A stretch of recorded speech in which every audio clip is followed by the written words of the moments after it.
So specifically, man, you know, I gotta say I'm from Broward. I grew up in Broward County. They got the Tri-Counties, you know, Palm Beach, you got Broward County, you got Dade County. I grew up in Broward. But just the whole scene down there, man, it was a movement that you're speaking of, and that movement was crazy. So I think for me, we would always hear a lot of murmurs from people like up north area, just in different places, talking about like how Southern artists, they felt like at one point Southern artists couldn't rap. So that's what I wanted to display, and what I brought to the game was feeling like that lyricism. I wanted to bring those stories. I wanted to bring just those ideas, right? I wanted to bring those trials that I've went through, like that pain, you know, and it was important, man. So I think for me, just being around the movement, being around the culture was such a beautiful thing, and being able to implement that and make that special. It's kind of crazy because most people would think that I'm from somewhere else because I was so lyrical, because down south artists are not known for really per se being lyrical. You know what I'm saying? It could be a little bit more swag if anything, but always kind of tip my hat to that type of thing. But yeah, man, definitely a lyricist. Definitely was like one of my key things that I made sure that I wanted to bring to the game. There were a lot of artists, man, you know, I've always like, for me, it was important, dog, like to be a part of hip hop, to make sure that you contribute to the game of hip hop. And to me, that's what I contribute. Like, people know me as that. And it's never like nothing is new under the sun. You dig what I'm saying? So like all the ideas have already been permeating. Like it just takes for one individual to bring that to the forefront. So with the flow, man, it was always more so like a notch underneath my belt. It was always to me like bigging up. When I see people inspired or they use the flow, for me, I know it, the people recognize it, and I think it's important that the people recognize that, right? And I think it's a beautiful thing, man. Like you give and you take, you know what I'm saying? And I think being able to give or just to come up with a different idea or a different way to say something, man, it's just dope, dog. So I love to see people inspired by the flow. I never really took a hit to it, you know what I'm saying? I got mad that people would use the flow. I just love people would have the conversations. I think that means more than anything of like, yo, he created a whole vibe for y'all have y'all ideas and you know what I'm saying, and live with that. And for me, man, I think to just be amongst the conversation is what I love, for sure. I remember being in the studio with Wayne when we were recording We Out Here. We were recording for the Trials and Tribulations, my 4th album, and we were recording that song. And I remember Wayne's his recording process was so different and so dope.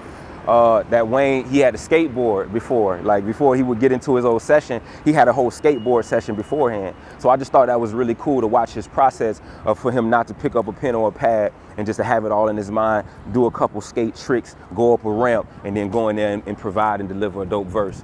So that was a great experience watching who I consider one of my GOATs to just do his thing, man, and to be a part of his process was just an amazing feeling, dog. So that definitely was one of the moments for me where I was inspired by the work ethic, and it was one of them things was like, all right, I could take a piece of this and keep going. You know what I'm saying?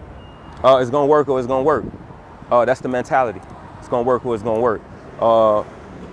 You know, you believe in yourself to the highest degree.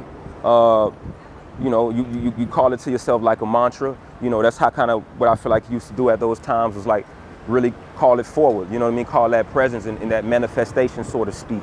But I think mainly that, it's just that self-confidence of knowing that like, first and foremost, to put my best foot forward whenever I'm doing something. And to also, you know, make an anthem out of that motherfucker. So I just think like, keep going was the main lesson. I think that was being preached around our town, was just like, keep going. I think that's great, but keep going. So that was always a message amongst like the group and just the tribe, was just like, man, you know what it is, like we getting it, but we want to keep going and make sure like mama stay straight, family stay straight, all that good stuff, you know what I'm saying? So yeah, the approach is different, you know what I'm saying? When I'm going for something a little bit more commercial, I want to make sure that it's almost like I look at it as like some food you like really seasoned. You see what I'm saying? And I think the game of hip hop or commercial, like they like that pop. So it's a certain like formula that you have to use in order when you're creating for that. You see what I'm saying? And I know, but it's important if you like understand your analytics, you got to know what the people love from you the most, and you can kind of create that and then make different recipes and present it to them. So that's one approach, and then which is the outrospective approach, and then you got the introspective of like, you know, giving them tips, giving them elements of like healing and growth and all of that. You know what I'm saying? Like the things that I've been through. So that process is much more different. I normally do the introspective stuff in my home studio, and if I'm doing anything that's turned or I want it to be commercial-like, I do it outside of that. You see what I'm saying? So you keep the duality of it, so I don't mix the two of them. You see what I'm saying? But I just learned at this point in my career, like how to really make those records and what the fans and what the people really want to hear from A-Hood. Be patient with yourself. You know what I'm saying? It's gonna be tough. The journey is gonna get difficult. You gotta trust your process. You gotta fall in love with the journey, bro. It's gonna be difficult. You gotta expect that. You gotta expect pushback. You gotta expect anything that you want is gonna be on the other side of your fear or on the other side of that pushback. It's why you gotta keep going. The moment you decide to stop, bro, is the moment that everything stops for you.